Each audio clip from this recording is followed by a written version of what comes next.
What it do? What it do? It's episode 4, Jack F. aka another Knicks fan. Hope you guys are holding it down out there, staying safe, staying quarantined, and all of that good stuff. Never been through a time period like this in my life. I find it rather interesting and crazy and grateful at the same time. You know what to say, health is wealth. Like I said, I hope you guys are holding it down out there and I'm just leave it at that.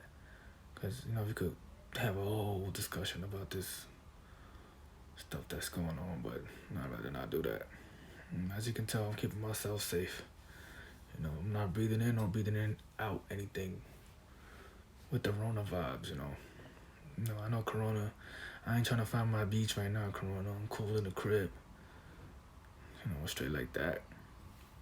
But like I was saying, I'm just another Knicks fan. I remember when the Knicks first placed Mike Miller as the interim head coach. I think he should be the head coach. I thought about the basketball player that played with Tracy McGrady and LeBron James. I was like, okay, let's see what he got. When I saw the Knicks game, I was like, that's not Mike Miller that I thought it was. But I like the spirit he brought along, the basketball, the coach. He sort of had a rotation. He had set plays. He had things that were not out of timeouts. We started the coaching tenure on a West Coast road trip. And, they battled hard. Lost some games and also almost won some others. And it just almost felt like, hey, if we had some better players or somebody that could shoot, we might just win this game. There's always something like, ooh, the Knicks could have won if this or that. But then I kept just thinking about the other Mike Miller. The other Mike Miller. I played with T-Mac on Orlando, and I remember when he got traded from the Magic. Jason McGrady scored 62 points because his best friend got traded. I thought that shit was crazy. Like, damn. If I'm the Magic, I'm trading all of his best friends. Like, nah, man, put you up 62 and he leave? Better trade your moms, bro. You might just go 100 like Wilt. So that's what I remember about Mike Miller. And then when Mike Miller hit 7 threes against the Spurs, I don't know if it was against OKC, but it was a series where it's like LeBron knew who's going to hit 7 threes a game, because one game he hit 7 threes. The next game, James Jones hit 7 threes. Then Mike Millie hit 7 threes, and Shane Battier hit 7 threes. So, like, you just pick somebody like, yo, you busting ass today. Hey, you busting ass today. And they're like, all right, cool. So that's what Mike Miller thought he had. But you got Mike Miller, the coach. I also remember when Mike Miller, when the Cavs were giving LeBron a standing ovation, he stood up and acted like he was getting one too. Thought that was pretty funny. Yeah, he got some jokes. Thought that was cool. But the Mike Miller we got now, I rock with him too. He gives us his rotation, and we know we're getting out of them. I feel like, to be honest, he got the Knicks playing hard, and we see that night in and night out. We have some days where the Knicks lay eggs. But for the most part, he got them boys competing, and we need to keep that around.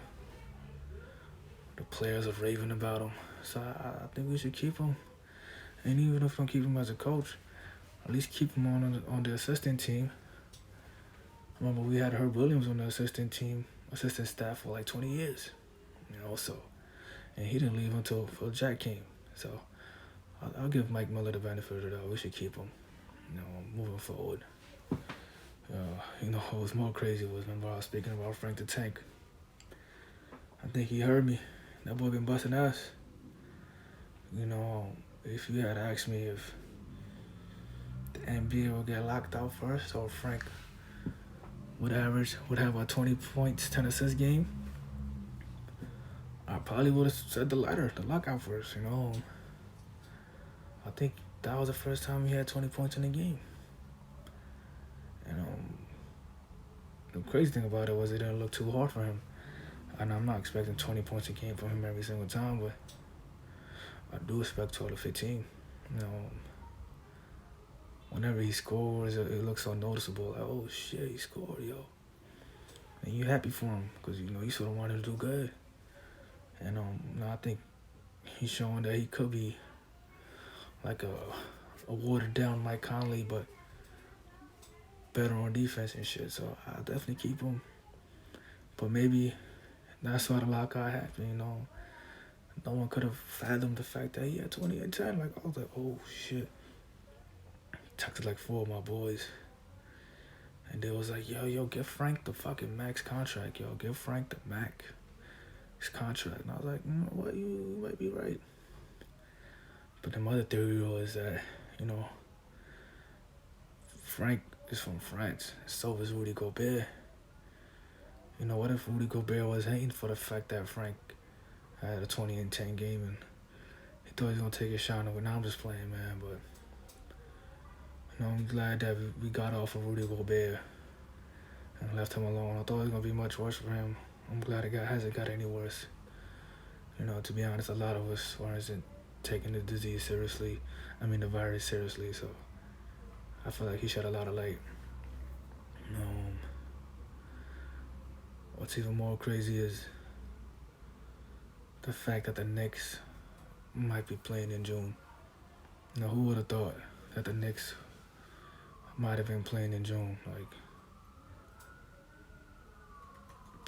I mean, I know it's not going to be the finals, but it's still a cool thought to me. You know, this is still on the positive side of things. You know, just trying to be positive about shit. But, you know, if you look at the last 2 lockouts, you know, the Knicks been on some wild shit. Like, you know, in 1999, you know, when they went to the finals, I was maybe 6 or 7, but, you know, I just remember being all up in there, man. I remember every fucking play. From the Houston shot to the Larry Johnson 3, from, you know, Spiro having a spectacular game 5 against the Spurs, and then, you know, he blew the layup, but he balled so hard, you know, you couldn't get mad at him. You know, balled so hard that you could find me. Nah. He did get fined. He choked the coach and was suspended for 68 games. You know, he did his time, man. So it was only right that he balled out. But no other team has been an 8 seed and went to the finals since that Knicks team, you know. And I think that's another thing about us Knicks fans, man. That team was gritty. You know, there was no real star player. They were all just a bunch of ballers that did their dirt. You know, Camby, baller. Larry Johnson, baller. Spiro, baller. Childs, baller. Houston, baller. They all just got money. Ewing was way past his prime, but he was still out there getting busy. So, you know, that was that New York team, man, that gritty, that getting out the mud. That team was that. You know, and this Knicks team now could sort of give us that vibes too, if they could just get it together. You know, I'm not saying NBA Finals with this Knicks team, but make the playoffs, yes. You know, if you watch that Knicks vs. Rockets game, you see how wild the Garden was rocking. You couldn't tell me that was a 20-win team going up against a 4th seed team in the West. You know, when you come to the Garden and watch a game, put the records to the side and just enjoy the game, because that shit be lit, you know. I still remember when during that lockout year 99 when the Knicks lost to the Spurs, and I asked my dad, hey, when's the next game? And he said October or November. I just started crying, to be honest with you. I was like, nah, what you mean? At that point, you know, I was all in. I fell in love with these dudes. And ever since then, I've been all in with the Knicks, man. Like, it is what it is. You know, I've been chasing that feeling ever since. It's been 21 years, but hey, it's almost like when 50's dropped Grab What Your Dad trying, and he's been trying to drop topped that ever since, you know. Like 50 said, like, yo, Jack Richard died trying, and I've been trying to top that ever since. No, but I think it's way more feasible with the Knicks to top that 1999 fella. At least I hope so. I hope so, man. Because if not, it's pretty sad if they can't, you know. You know, and the other lockout year was about 9 years ago, 10 years, 2011. Crazy ass year too for the Knicks, you know. Started off the season with Melo hurt. Well, he kept getting injured throughout the lockout, but I remember the first game was against the Celtics on Christmas. Fab dropped the mixtape, and everybody was retweeting it or putting it as their Facebook status. And then, you know, the Knicks in typical fashion, up 16 in the first half. Now all of a sudden, battling a 10-point fourth quarter deficit and managed to put out a victory. You know, that's typical Knicks right there. That's you got to keep watching the games because you just don't know what to expect. You know, when they win, it feels like a sense of relief instead of happiness. You know, and that's pretty funny, but that's just the reality. You know, the one year that felt like a sense of relief was when they went 54-28, and it felt like, yeah, we deserve to win that game. We deserve that shit. But every other victory, you know, felt like relief. You know, but back to the lockout season, man, and Jeremy Lin. Those 2 weeks, man, was epic. City was buzzing, man. It was like a euphoric vibes, like.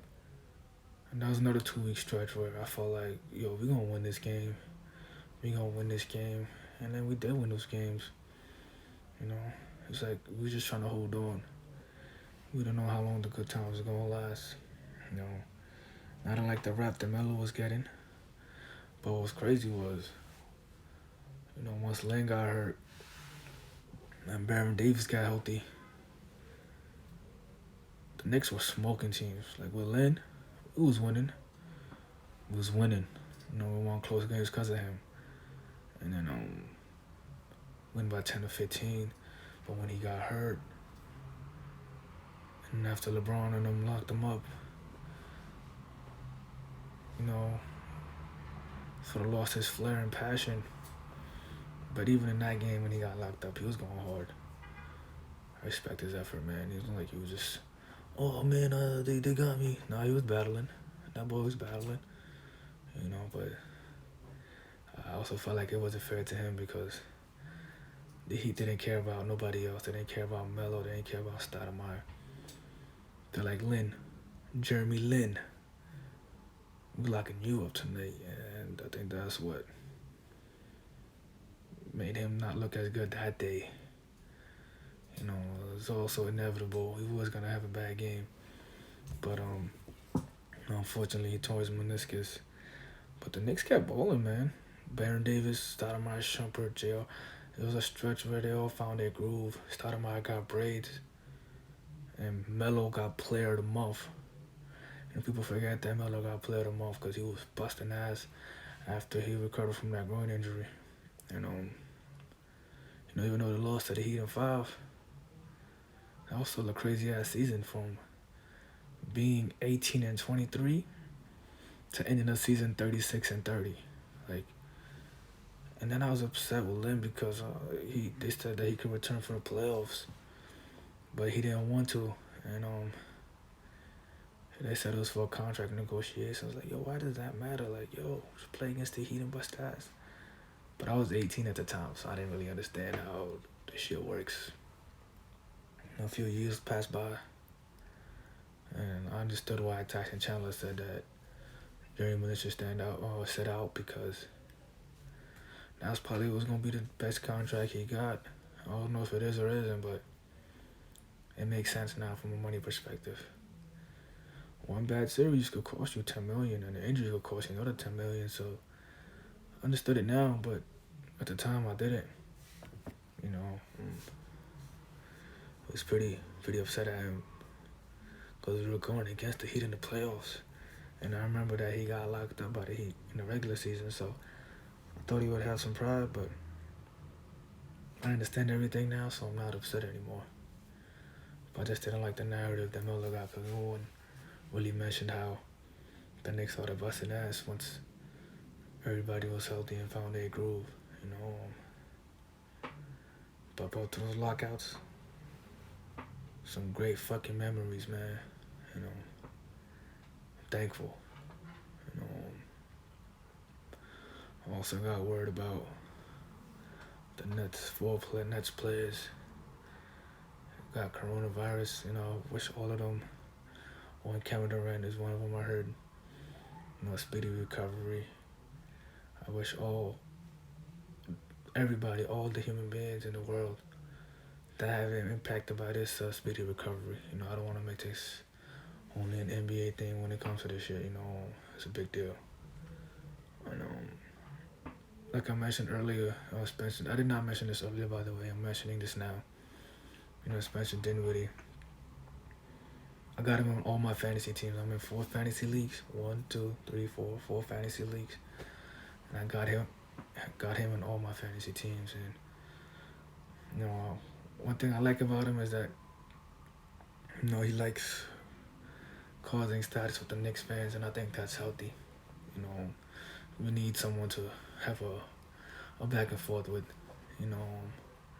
But sometimes I'm like I said earlier, we're just minding our own business, you know. You don't really need to get at us. But it's all good because he plays for the Nets. And I like the role that he embraces. We need somebody like that.